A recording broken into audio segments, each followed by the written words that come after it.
Bom dia, irmãos e irmãs. É uma alegria tê-los aqui, um privilégio. E a gente vai começar de um jeito muito joia, que é ouvindo o Rafael. Rafael vai tocar para a gente 3 hinos, para a gente estar, então, abrindo o coração aí para o que Deus, porventura, queira nos falar.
Eu fiz algumas versões de alguns hinos antigos, porque desde criança eu ouço, pra mim era cantor cristão, cara da Batista, né? São os hinos, são mais ou menos os mesmos hinos.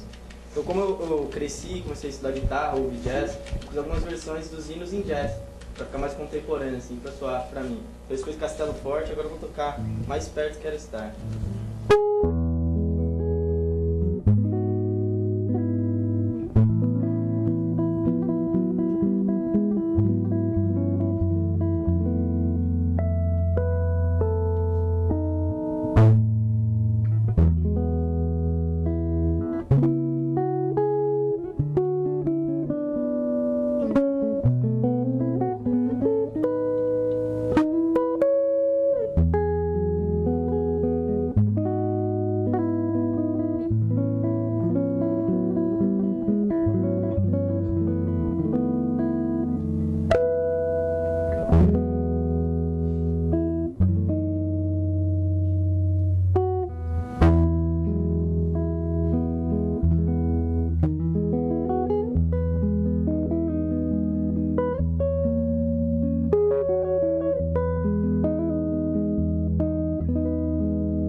a gente já começa em alto estilo. Se o estudo não for bom, pelo menos a música.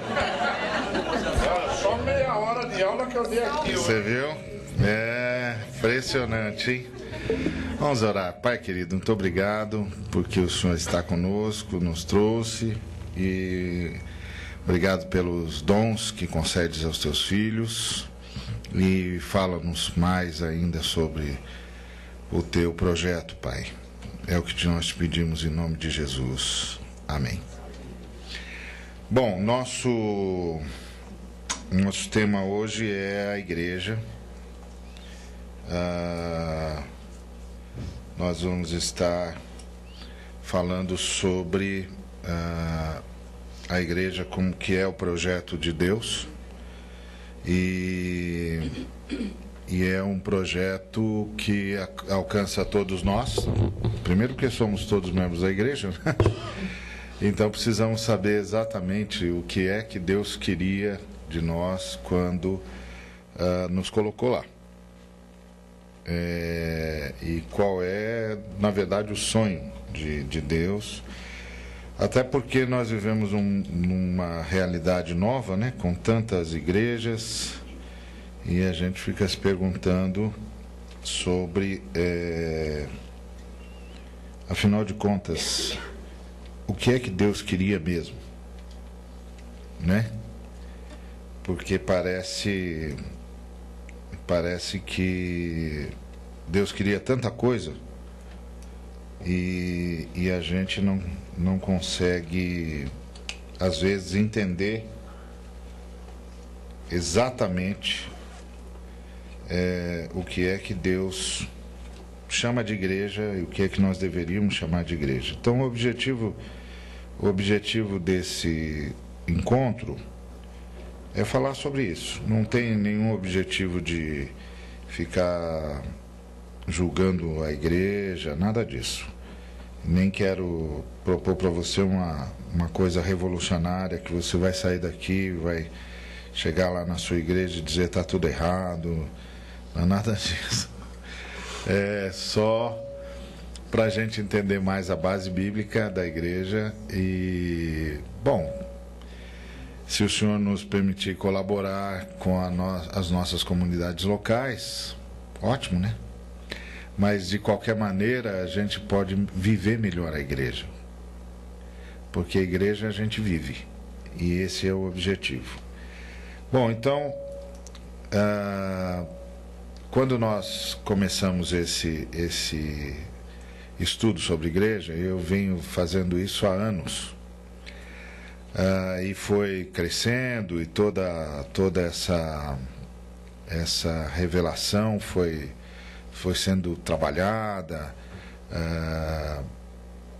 A gente tinha só um objetivo: entender qual era o projeto de Deus e descobrir qual era a melhor forma de vivê-lo. Só isso. Não tinha nenhuma pretensão de fazer nenhum outro modelo, nada disso. É só entender o projeto de Deus para vivê-lo da melhor forma possível. E desses anos todos a gente chegou a essas colocações: a igreja como uma revelação, a igreja como noiva, como casa, como exército, como um homem coletivo e como um corpo. E o que nós vamos estar trabalhando é, passo a passo, cada uma dessas conotações. Bom, o que é a igreja para que nos ocupemos dela? Essa é a nossa pergunta. O que é a igreja? Certo? E para responder essa pergunta, a gente começa com um texto que é o texto onde pela primeira vez a palavra igreja aparece no Novo Testamento, que é Mateus 16, de 3 a 18, que vocês estão vendo aí na tela. E é interessante que essa conversa de Jesus começa com uma pergunta muito pessoal: e vós quem dizeis que eu sou? Que dizem os homens ser o Filho do Homem? Então a primeira coisa que a gente percebe é que a igreja está ligada com a própria identidade de Jesus.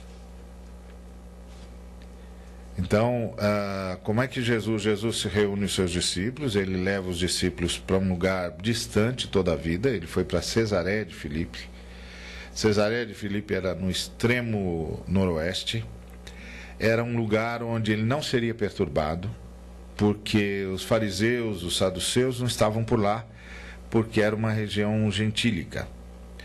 Os herodianos também não estariam por lá, porque Filipe, o tetrarca daquela região, o governador daquela região, é o sujeito que teve o problema com Herodes que o João Batista denunciou. Que o João Batista denunciou e morreu por causa disso, inclusive. Então, os herodianos nem passavam lá na região de Filipe por motivos óbvios. E então Jesus estava sozinho, não ia ser perturbado, e ele vai com os discípulos para lá justamente porque ele quer ter essa conversa, que é uma conversa fundamental. E ele começa com uma pergunta muito pessoal: o que as pessoas dizem que eu sou e quem vocês dizem que eu sou?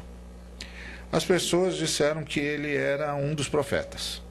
Citaram os 3 maiores, os que mais mexeram com Israel, que foram João Batista, Elias e Jeremias. A ideia era dizer que Jesus tinha a mesma força, a mesma impetuosidade, a mesma autoridade desses 3 profetas que sacudiram Israel literalmente. E os discípulos têm a resposta de Pedro. Então vamos acompanhar esse diálogo. Jesus chega e pergunta: que dizem os homens ser o Filho do Homem? É interessante quando Jesus se chama de Filho do Homem, porque ele está se apresentando como o verdadeiro ser humano. Os teólogos de Lausanne cunharam uma frase que eu acho que diz tudo. E a frase é: em Jesus de Nazaré a gente vê Deus como é e o ser humano como deveria ser. Então, quando ele diz de si mesmo, eu sou o Filho do Homem, ele está dizendo, eu sou o ser humano como o ser humano deveria ser. Eu sou o grande representante da raça humana, do jeito que a raça humana era para ser, né? E aí ele faz a pergunta: o que as pessoas dizem? Quem eu sou? A resposta sobre quem é Jesus é crucial, porque a vida eterna é essa: que conheçam a Jesus Cristo, a Deus como o único Deus verdadeiro, e a Jesus Cristo que foi enviado por ele. Então é bom saber quem é Jesus, para saber realmente se a gente tem a vida eterna ou não. Porque a vida eterna é um presente que é dado para quem tem esse conhecimento. Quem sabe de Deus, o único Deus e único e verdadeiro Deus, e quem sabe de Jesus Cristo, que foi enviado por Deus. E ele, então nós temos aí a resposta do povo. A resposta do povo é um profeta. E um profeta poderoso, inclusive um profeta bravo, não é? Temos inclusive um profeta bravo, porque João Batista, Elias e Jeremias eram bravos. Então eles olhavam para Jesus e viam em Jesus um profeta bravo também, né? Às vezes a gente fica sempre falando, não, Jesus é manso, suave, sereno e tal, mas os contemporâneos dele diziam que ele era muito bravo. Ou seja, a palavra dele é uma palavra de autoridade e tal. E aí, para a nossa pergunta, o que é a igreja, nós temos a primeira resposta. E é uma resposta negativa. A igreja não é necessariamente a comunidade dos que foram agraciados com milagres de Jesus. Por que essa é a resposta? Porque o povo foi agraciado com milagres de Jesus.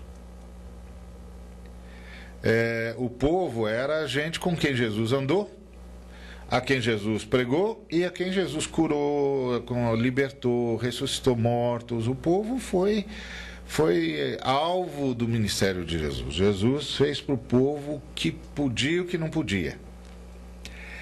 Mas isso não revelou para eles quem era Jesus. Então, a igreja não é necessariamente a comunidade dos que foram agraciados com milagres de Jesus. Tem um bocado de gente que foi agraciada com milagre de Jesus e nunca vai saber quem é Jesus.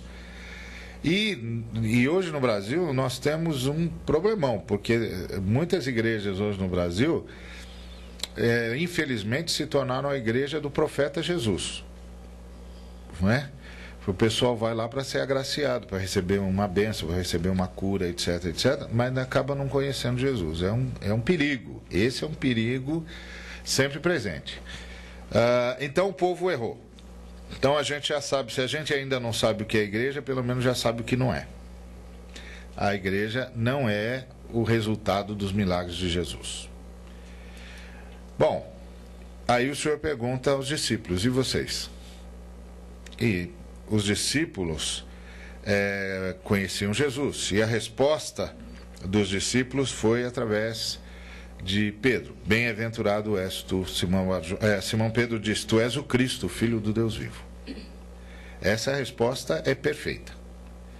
Ela é uma resposta absolutamente correta. E tanto é que Jesus não só reconhece que ela é absolutamente correta, como reconhece que ela só pôde ser dada porque o Pedro recebeu uma revelação. E foi o que ele disse, olha, Jesus disse, bem-aventurado és tu, Simão Bar-Jonas, porque tu não revelou a carne e o sangue, mas meu Pai. Então, para saber o que você está dizendo, só se meu Pai dissesse. Então, a pergunta é, será que a igreja é o ajuntamento dos que, após andar com Jesus, chegaram ao conhecimento sobre quem ele seria? Não. Vamos ver o que é a igreja. Então, vamos analisar a resposta de Pedro. E ainda bem que não é o ajuntamento dos que, após andar com Jesus, chegaram ao conhecimento sobre quem ele era. Porque senão a gente não podia estar na igreja, né? Ele não estava aqui e nós chegamos depois dele ter ido embora, né? Então, graças a Deus, a igreja não tem nada a ver com o fato de ter andado com Jesus 3 anos, caso de Pedro e outros. Então, a resposta do Pedro tem duas partes. Primeiro ele diz, tu és o Cristo, depois ele diz, o Filho do Deus vivo. Se ele tivesse dito apenas tu és o Cristo, ele teria ido mais longe do que o povo, porque o povo disse que Jesus era um profeta. Mas ele teria ido só um pouco mais longe. Porque os judeus acreditavam que o Cristo, o Messias, ia ser um profeta maior. Maior que João Batista, maior que Jeremias, maior que Isaías, mas maior, só um profeta maior, assim mais ou menos da altura de Moisés, não é? Aliás, tem até aquela historinha muito engraçada, pelo menos eu acho, né? Do menino em Nova York, que a professora pergunta quem foi o maior homem da história e diz, quem acertar eu dou uma nota de $1. Aí o menininho levanta a mão e ela diz, você sabe? Eu sei, qual é? Quem é? Jesus de Nazaré. O professor falou, muito bem, parabéns, acertou em cheio, pode ir buscar a sua nota de $1. Ele vai lá, pega a notinha dele, está voltando. Aí a professora diz, escuta, mas você não é judeu? Ele disse, sou. E você não devia dizer que o maior homem da história é Moisés? Ele falou, é Moisés, mas negócio é negócio. Então...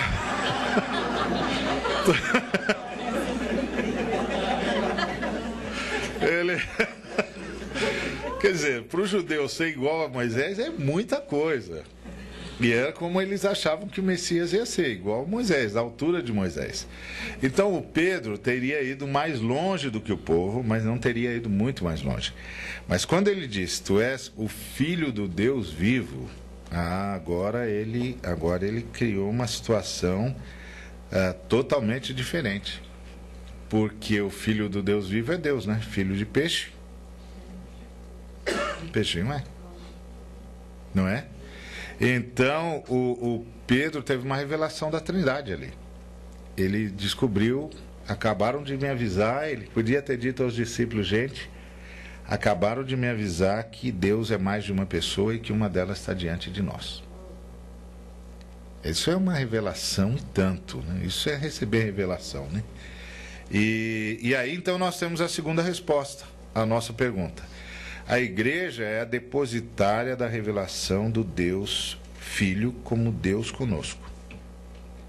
Logo, é a comunidade dos que, a exemplo dos discípulos, receberam a revelação de que Jesus de Nazaré é uma das pessoas do Deus eterno que se fez homem e veio para salvar-nos. E isso é importantíssimo, porque se Jesus Cristo é Deus, isso muda tudo. Porque um líder a gente segue, um chefe a gente obedece, um general, né?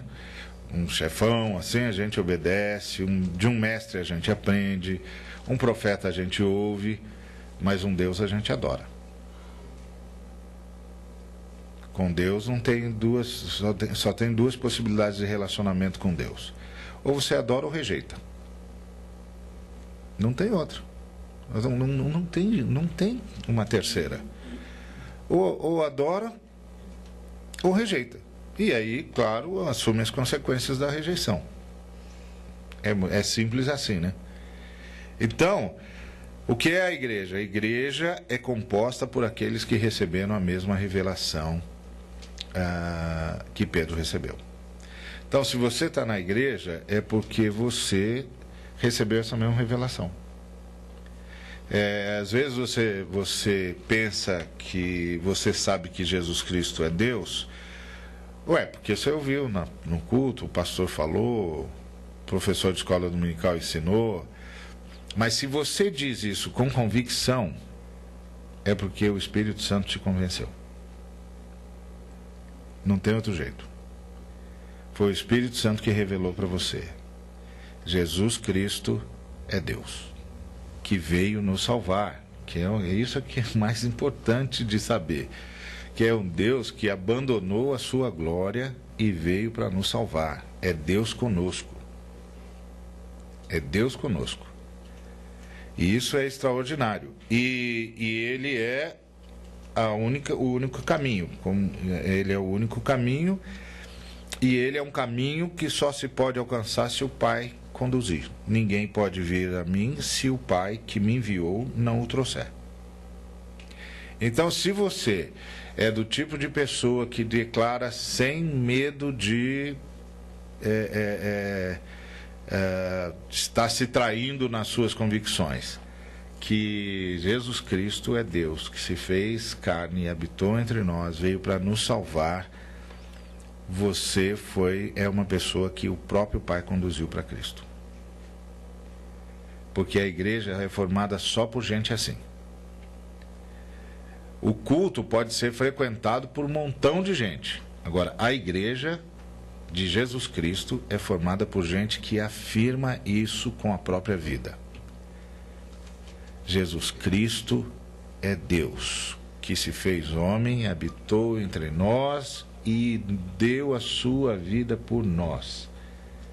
E Ele é digno de toda a honra e de toda a adoração. Essa afirmação enfática só a dá aqueles a quem o Pai revelou Jesus. Exatamente como Jesus disse: ninguém pode vir a mim se o Pai que me enviou não o trouxer. E eu o ressuscitarei no último dia. Não é? Então a igreja é a reunião, porque a palavra igreja etimologicamente pode ser traduzida por reunião, assembleia, congregação, ajuntamento. É uma contração de duas palavras gregas que significam chamado para fora.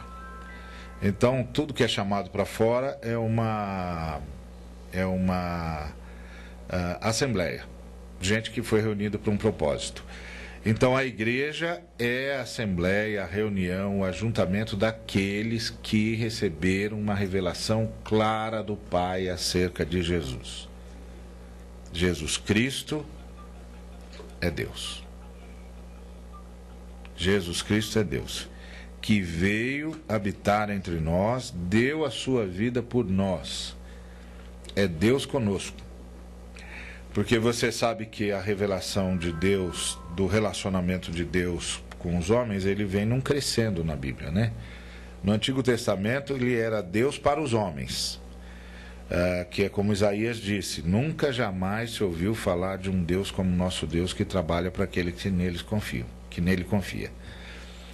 Depois, em Jesus, há um movimento de Deus, e aí nós temos Emanuel, que é Deus conosco, Deus habitando aqui junto com a gente. E depois do Pentecostes, é Deus em nós. Então essa é a evolução do relacionamento de Deus com os homens. Deus para os homens, Deus para nós, Deus conosco e Deus em nós. Tá certo? Então aqui Jesus é Deus conosco. E, bom, e aí Jesus diz: olha, é sobre esta verdade que eu vou, sobre esta pedra que eu vou edificar a igreja, e as portas do inferno não vão prevalecer contra ela. Mas que pedra? Né? Os romanos dizem que a pedra é Pedro. Agora, o Pedro diz que a pedra é Jesus. Então eu vou ficar com Pedro. Tá certo? Porque o Pedro disse que a pedra é Jesus. Mas que Jesus? Qual é a pedra sobre a qual Jesus edifica a sua igreja? A pedra sobre a qual Jesus edifica a sua igreja é a afirmação de Pedro. É a revelação de Pedro, que Pedro recebeu. O que isso quer dizer? Quer dizer que se alguém disser assim: não, eu acho que Jesus é um líder maravilhoso, ele acertou em parte, porque Jesus é mesmo. Mas ele ainda não está na igreja. Se ele disser: não, eu acho que Jesus foi uma pessoa extraordinária, ninguém foi igual a Jesus, tá certo, é isso mesmo, mas ele ainda não está na igreja. Como Humberto Eco. Humberto Eco, no livro Em Que Creem os Que Não Creem, ele disse uma frase bonita toda a vida. Ele disse assim: eu tenho uma dívida com a igreja cristã, com os cristãos. E a minha dívida com os cristãos é a pessoa de Jesus de Nazaré. E aí ele explicou. Por quê? Porque mesmo que Jesus de Nazaré não tivesse existido, o fato de haver um grupo de seres humanos capazes de imaginar um personagem como Jesus de Nazaré já daria esperança para a humanidade. Impressionante, né? Então, isso faz um admirador de Jesus, mas não faz um membro da igreja. Então, se alguém diz: Jesus é um grande líder, ótimo, é mesmo. Não, Jesus maior de todos os profetas. Opa, é isso aí, maior de todos os profetas. Líder, hein? Jesus, líder, opa, líder igual, já está cheio de gente escrevendo como liderar como Jesus aí, não está? Um bocado de livro aí, Jesus, o líder, não sei o que. É bom, é mesmo. Mas nada disso coloca o sujeito na igreja. A afirmação, a pedra que sustenta a igreja, o alicerce que sustenta a igreja, é a afirmação: Jesus Cristo é o Filho de Deus. Jesus é o Cristo, o Filho do Deus único e o único Filho de Deus. O único Deus Filho, que veio habitar entre nós para nos resgatar. Então, a pedra é essa afirmação. Quem faz essa afirmação? Tu és o Cristo, o Filho do Deus vivo, está dentro da igreja. Quem não faz essa afirmação, está fora. Pode achar Jesus maravilhoso. E tem na história, tem um montão de gente que achou Jesus maravilhoso. Aliás, nós cristãos, nesse sentido, nadamos de braçada. Porque o pessoal de muitas outras religiões tem sempre de estar justificando as falcatruas do seu líder. Não é? Os cristãos não, todo mundo admira Jesus. Não tá, gente. O problema é conosco, não é com ele, né? Eles podem não admirar a gente, mas Jesus, falou Jesus, o sujeito, não, mas também está falando de Jesus, né? Eu já ouvi essa frase muitas vezes, pregando o evangelho. Não, mas Jesus é outra coisa. Não, Jesus é outra coisa. Não é? Então, Jesus, não tem ninguém que tenha nenhuma crise com ele, a não ser aqueles que não querem reconhecê-lo como filho do Deus vivo. E aí, quem não o reconhece como o Cristo, o ungido para a salvação de todo aquele que nele crê, exatamente Deus encarnado não estão na igreja. Pode estar no culto, mas não está na igreja. Que é coisa diferente. Certo? O sujeito vir ao culto não quer dizer que ele é da igreja. Não, ele pode até ser membro da instituição, não está na igreja. Ele só vai estar na igreja se ele tiver a mesma revelação. Então, quando você afirma, não, eu creio que Jesus Cristo é Deus, que Ele é o único Senhor, o único Salvador, que veio em carne e osso, morreu por nós, ressuscitou ao terceiro dia, eu acredito nisso. Pronto, você recebeu a revelação. Você foi trazido pelo Pai, você está na igreja. Bom, e isso é o fundamento dos apóstolos e profetas, que Cristo Jesus é a base e o topo. Tá certo? Porque pedra angular eles iam construindo o arco aí tem uma pedra que une tudo. Essa pedra angular é Jesus. Então Jesus é a base e o topo da igreja. Jesus é tudo, o alfa e o ômega, o princípio e o fim. Então, a igreja é edificada em cima do fundamento dos apóstolos e profetas, e o fundamento dos apóstolos e profetas é a afirmação de Pedro. Jesus Cristo é o Filho do Deus vivo, que veio à cruz por nós. Bom, então, como tudo começa com essa revelação, qual é a primeira missão da igreja? A primeira missão da igreja é adorar, agradar e exaltar o seu Senhor. Portanto, a primeira missão da igreja é ser a noiva de Cristo. Por quê? Porque o que a gente tem de fazer é ficar nessa pedra. E como é que se fica numa pedra que é o enunciado de que Jesus Cristo é Deus? Como é que se fica nessa pedra? Como é que eu não me desgarro dessa pedra? Como é que eu não caio dessa pedra? Como é que eu não tropeço nessa pedra? Como que eu fico lá? Adorando. Porque o relacionamento com Deus é um relacionamento de adoração. Então, o primeiro papel da igreja é o de ser adoradora de Cristo. É a missão primeira da igreja. Adorar, agradar e exaltar ao seu Senhor. Portanto, ser noiva. É interessante que a gente fala muito da igreja como corpo de Cristo, mas fala muito pouco da igreja como noiva de Cristo. Na verdade, a gente fala da igreja como noiva de Cristo, já jogando lá para o Apocalipse. Não, quando vier, Jesus vem buscar a sua noiva e tal, mas a noiva está aqui agora. É a igreja. E é a noiva de Cristo porque é aquela que vive para adorá-lo, para agradá-lo, para exaltá-lo. Essa é a ideia. Então, qual é o primeiro papel da igreja? O primeiro papel da igreja é ser a noiva de Cristo. É interessante que quando a gente projeta a igreja, os pastores, os líderes e tal, vão fazer a programação do ano. A gente tem um projeto de evangelização, a gente tem um projeto de ensino, a gente tem um projeto de aconselhamento, de acompanhamento dos irmãos, mas eu vi muito pouca igreja que tem um projeto de adoração. Como nós vamos adorar Jesus Cristo esse ano? Essa tinha de ser a primeira pergunta. Quando os líderes da igreja, ou quando a igreja se reúne, quando o povo de Deus se reúne, a primeira pergunta que tem de ser respondida é: como nós vamos adorar Jesus? E lembrar sempre, o que a gente fez foi jogar isso para os músicos, né? É dizer, agora vamos para a adoração. Mas os músicos não é adoração, é cantação. Adoração é mais do que cantar. Cantar é ótimo, ouvir música, o Rafa fez agora, coisa maravilhosa. Mas adoração é mais do que isso. Adoração é muito mais do que isso. Então, tínhamos de ter um projeto. Como é que nós vamos adorar? Como é que nós vamos adorar o Senhor? A música faz parte disso? Claro que faz. Por quê? Porque tudo faz parte. Porque ou faz parte disso, ou está fora de lugar.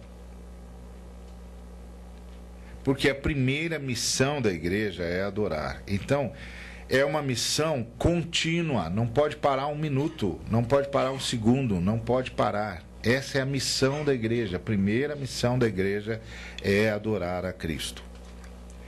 Portanto, ser noiva. Lá no Apocalipse, a gente tem exatamente essa frase, que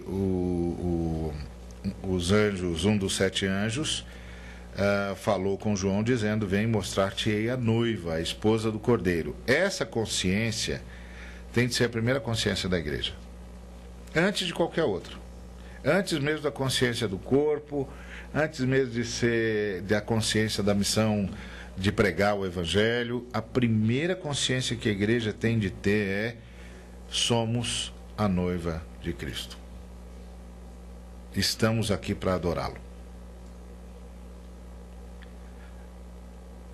Depois, todas as outras consciências virão num processo de agregação. Vai crescendo na consciência da igreja. E a ideia da noiva é muito, muito forte. Por quê? Porque a última coisa que se fala da igreja é justamente da igreja como noiva, para a eternidade. Então isso implica que esse é o papel mais importante que a igreja desempenha, o de adoradora de Jesus. Esse é o papel mais importante. E isso é exatamente o que Deus veio procurar. Quando o Senhor estava falando com a mulher samaritana, o que ele disse? Mas vem a hora, e já chegou, em que os verdadeiros adoradores adorarão o Pai em espírito e em verdade, porque são estes que o Pai procura para seus adoradores. Então, o que Jesus Cristo veio construir na terra era um corpo de adoradores. Jesus Cristo veio buscar adoradores. Por quê? Porque adorar é a única relação possível com Deus. Mas você pode dizer assim: mas e o pedir, o interceder pelo outro, o pedir pelos nossos próprios problemas? Mas isso também tem de estar dentro do processo de adoração. Não pode ser como um menino, um amigo de um membro da comunidade, que chegou para ele e disse assim: eu não estou dando mais glória a Deus, não. Aí o irmão falou assim: como assim? Não estou dando mais glória a Deus, não. Como não está dando mais glória a Deus? Não dando, não dando. Não, mas por quê? Falou: não, porque Deus ainda não disse a que veio. O quê? O que é isso? O que você está falando? Você ficou louco? Deus ainda não disse o que veio? E você não dá mais glória a Deus? O que é isso? Ele disse: não, eu estou aqui com uma listinha de coisas que Deus tem de fazer. Enquanto ele não fizer, ele não recebe nenhuma glória da minha parte. Esse moço não entendeu nada. Ele não entendeu nada. É igual uma irmã que uma vez disse para mim assim: pastor, eu sei que você não acredita nesse negócio de investir para receber de Deus, mas eu investi e o profeta disse que eu ia receber 10 vezes mais e Deus ainda está me devendo 20 mil.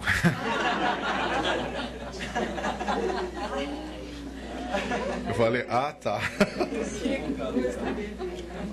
Mas você deu para ele a conta sua de um banco, pelo menos? Foi?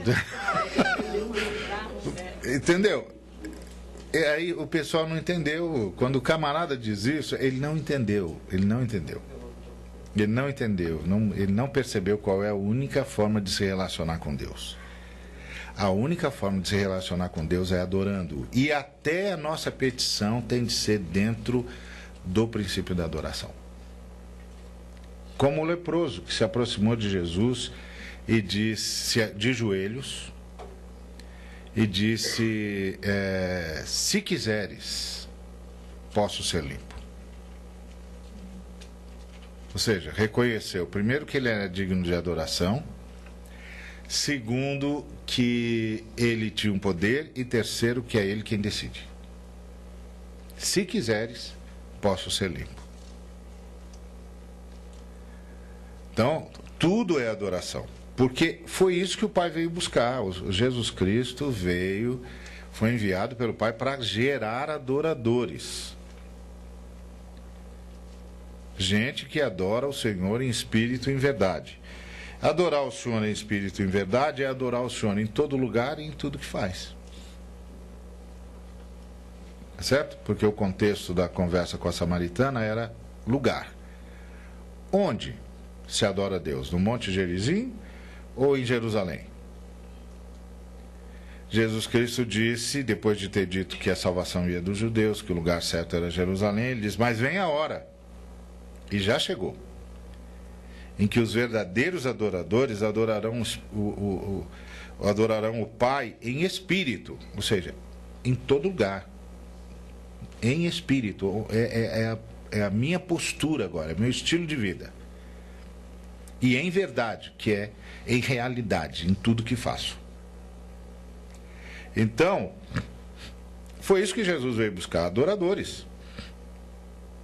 Quem somos nós que confessamos Jesus Cristo como Senhor? Nós somos as pessoas que voltaram da rebelião. Houve uma rebelião no universo. Um dos seres mais poderosos que Deus havia criado se rebelou e arrastou a gente para a rebelião dele. Pronto. Então estamos todo mundo perdido. Aí Jesus Cristo veio nos buscar. E aí a gente volta para que estado? De adoração. De reconhecimento que Deus é o único Senhor, que o amor dele aqui explica o universo e que não há nenhum outro motivo para viver a não ser Deus. Ok? Então, chegamos à nossa terceira resposta. A igreja é a noiva de Cristo. Logo, é a reunião dos adoradores de Jesus. E se não for isso, não é igreja. Se não for isso, não é igreja. Se não está lá para adorar Jesus, tem alguma coisa que não deu certo. Alguma coisa falhou, alguém explicou errado. Enfim, não deu certo. Não deu certo. Então, quando o camarada convida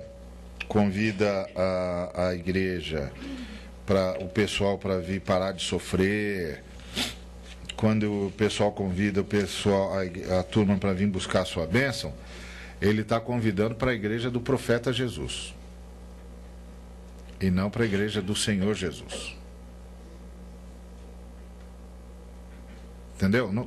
Isso não quer dizer que o Senhor Jesus não cure. Claro que ele cura.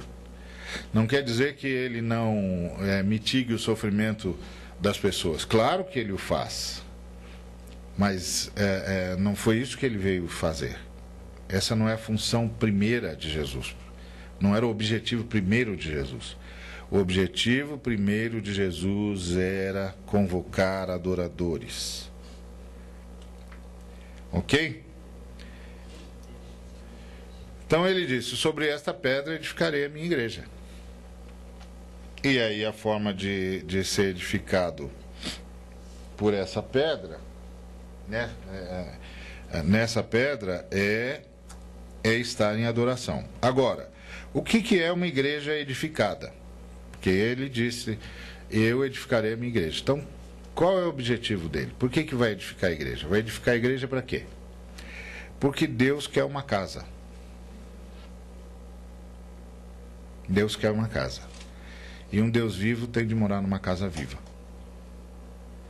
Deus não pode morar numa casa de pedra. Tá certo? Deus não habita em casa feita por mãos humanas. Ele habita na casa feita pela mão dele. E a casa feita pela mão dele somos nós. Então Deus mudou de endereço, não é? Quando quem anunciou isso foi o João Batista. O primeiro que anunciou isso foi João Batista. Quando perguntaram para ele, e quem é você? Dize-nos quem você é para que a gente dê resposta ao que nos enviaram. Ele disse, eu sou a voz do que clama no deserto. Ele não disse, eu sou a voz que clama no deserto. Ele disse, eu sou a voz do que clama no deserto. Quem é que estava clamando no deserto? Deus. O que ele estava dizendo foi o seguinte: Deus mudou de endereço, ele não está mais no templo, ele está no deserto, por isso que ele me levou para o deserto. E se você for estudar a vida do João Batista, você vai descobrir que o João Batista é que tinha de ser o sumo sacerdote, não o Caifás. Porque o João Batista era filho direto da família de Arão. Porque o pai dele, Zacarias, e a mãe dele, Isabel, ambos eram da família de Arão. E só os membros da família de Arão podiam ser sumos sacerdotes. Mas como os romanos dominaram Israel, eles descobriram o óbvio, a força do sumo sacerdote. Então eles decidiram que eles é que iam pôr o sumo sacerdote lá. E aí o Anás era um sujeito muito esperto, populista, o povo gostava dele, e ele fez um acordo com os romanos. E aí ele foi o primeiro sumo sacerdote dessa fase. Depois ele tinha 5 filhos. Cada um dos 5 filhos dele foi sumo sacerdote. E quando ele não tinha mais nenhum filho, ele botou o genro, que era o Caifás, que era o sumo sacerdote no tempo de Jesus. Eles não tinham nada a ver com o sacerdócio, não era para nem ser sacerdote, nada disso. Mas era a imposição romana. Aí chegou o dia da visitação de Deus. O que Deus fez? Foi para o deserto. Mas nós ainda estamos no Antigo Testamento. E no Antigo Testamento Deus fala através do sumo sacerdote. Então o que Deus fez? Pegou o sumo sacerdote dele e o levou para o deserto. E ao invés dele... E o sumo sacerdote se vestia diferente de todos os outros... de todas as outras pessoas de Israel, não é? Eles tinham aquelas vestes talares, com as pedras no peitoral e tal, tudo isso. Aí o Senhor fez também o sumo sacerdote dele se vestir de modo diferente. Só que era com pelo de camelo. E como ele tinha mudado de casa, ele não aceitava mais aqueles pães da proposição e aquele holocausto que alimentava o sacerdote. Então ele fez o sumo sacerdote dele comer mel silvestre e gafanhoto. Para ficar bem claro,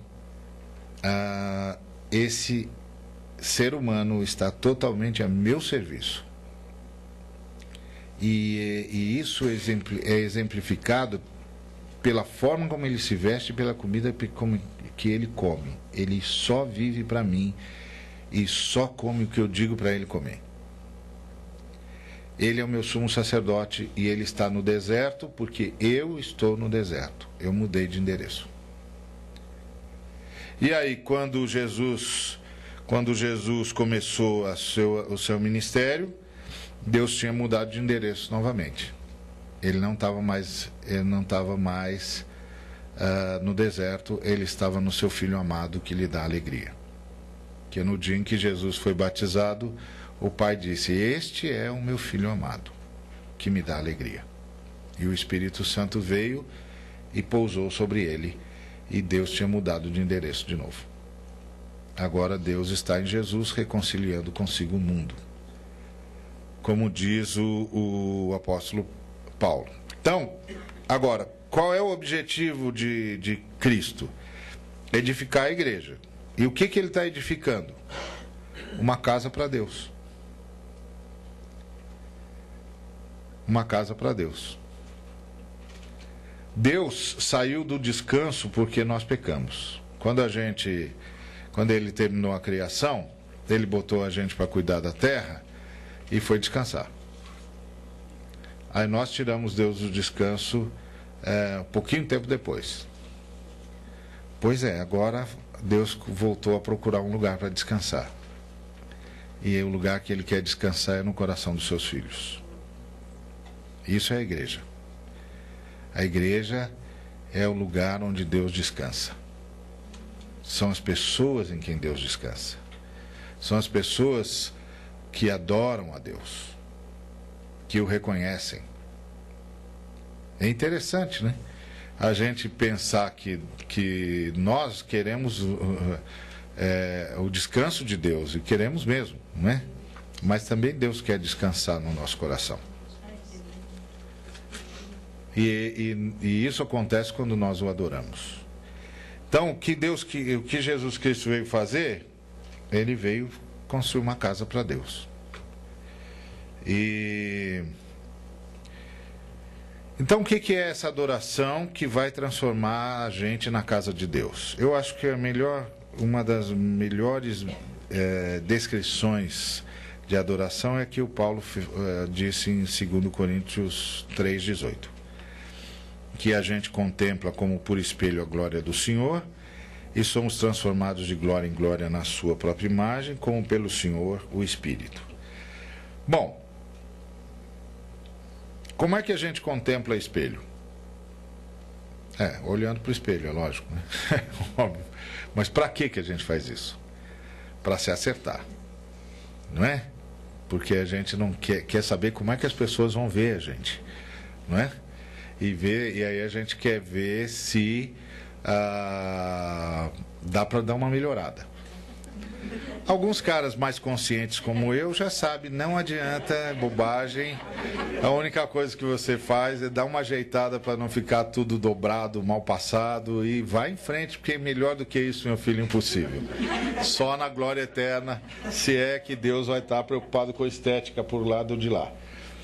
Então, mas em compensação tem outros que compensam, porque tem gente que não pode ver espelho e para, né? Tem de vir alguém atrás dele e dizer, anda, porque tem mais gente querendo ver o espelho, se vê no espelho. Então a gente vê o espelho para se acertar. E aí, por isso que o Paulo diz que a gente tem de contemplar a glória do Senhor como quem olha para o espelho. Então, o que significa? Que adorar a Deus é olhar para a glória do Senhor para ficar parecida com ela. Bom, e o que é a glória do Senhor? Essa é a pergunta, né? Porque se adorar o Senhor é estar olhando para a glória do Senhor para ficar parecido com a glória do Senhor, então o que é a glória do Senhor? E nós somos adoradores, então adorar é isso, então nós temos de buscar isso. A glória do Senhor é Cristo Jesus na sua humilhação. Tende em vós o mesmo sentimento que houve também em Cristo Jesus. Pois ele, subsistindo em forma de Deus, não julgou como usurpação ser igual a Deus, não se agarrou nisso. Não ficou agarrado, eu sou Deus, eu sou Deus, eu sou Deus, ninguém me tira da minha glória. Não ficou lá fazendo isso. Pelo contrário, a si mesmo se esvaziou. Abriu mão de todas as suas prerrogativas divinas. Se esvaziou. Assumiu a forma de servo. Tornou-se em semelhança de homens. Reconhecido em figura humana, se humilhou. Então ele não só se esvaziou como Deus, mas também se esvaziou como homem. Tem dois movimentos de autoesvaziamento aqui. O primeiro, na condição de Deus, ele se esvazia. Abre mão das suas prerrogativas e assume a forma de servo. E aí se torna semelhante a homens. E depois, quando ele assume a figura humana, ele ainda se esvazia. Ele se humilha, tornando-se obediente até a morte e morte de cruz. Então, é interessante porque a humilhação aqui é o ato de obedecer plenamente.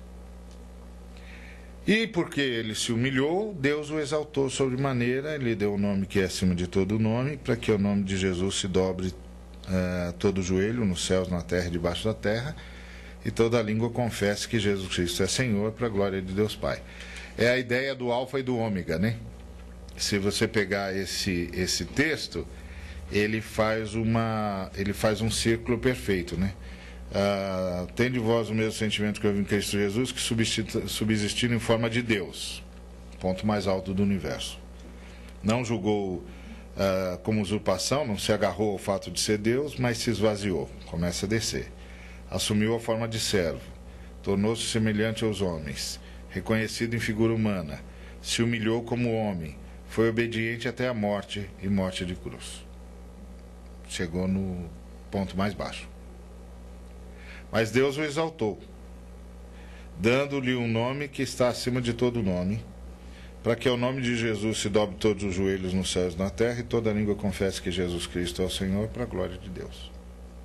Voltou. O Alfa e o Ômega, o princípio e o fim.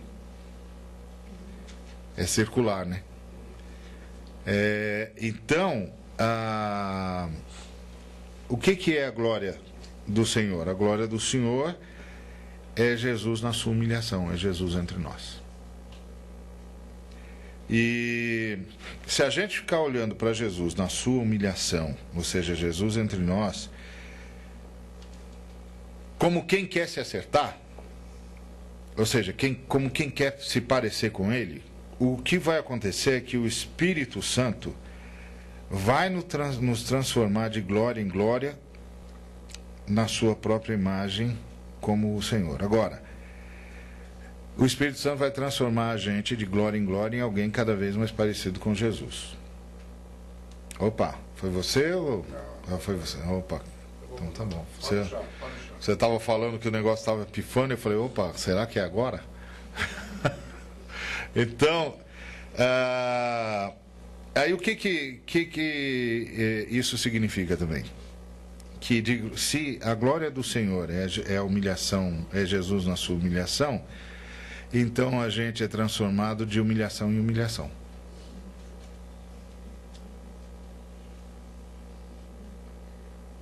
Né? Então, às vezes a gente pergunta assim, mas então por que Deus está fazendo isso comigo? Para você ficar mais parecido comigo.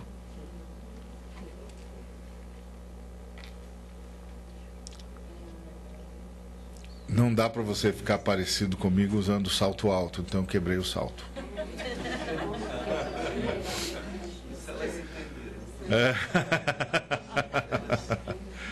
Entendeu? Então você pergunta, por que o senhor quer... Por que o senhor está fazendo isso comigo? Ele diz, para você ficar mais parecido comigo. Para você me adorar. E você me adora ficando mais parecido comigo.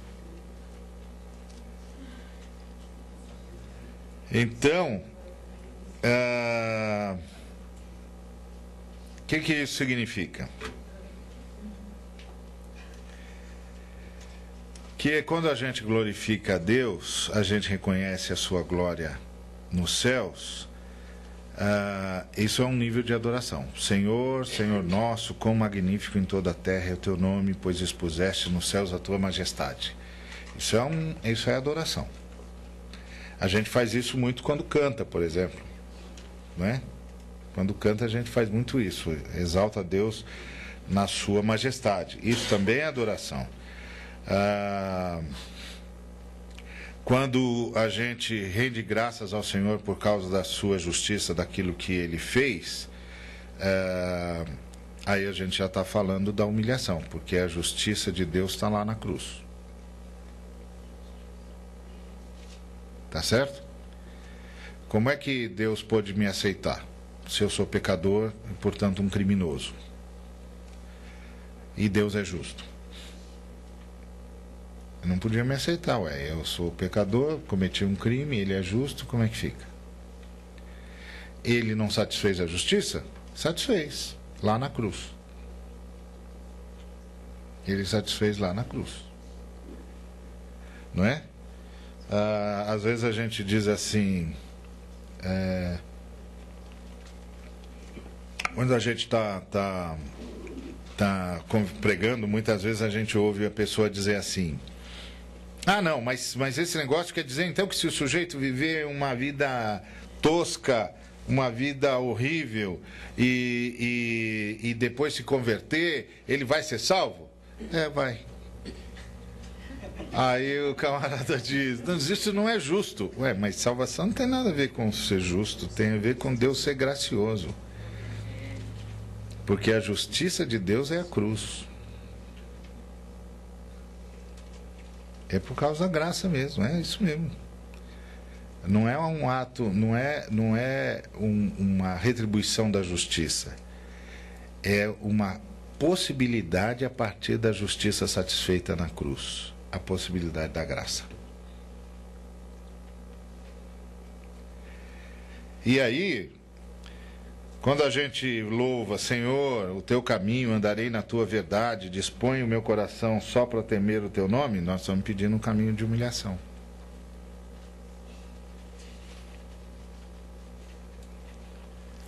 Porque as palavras, elas têm peso, né?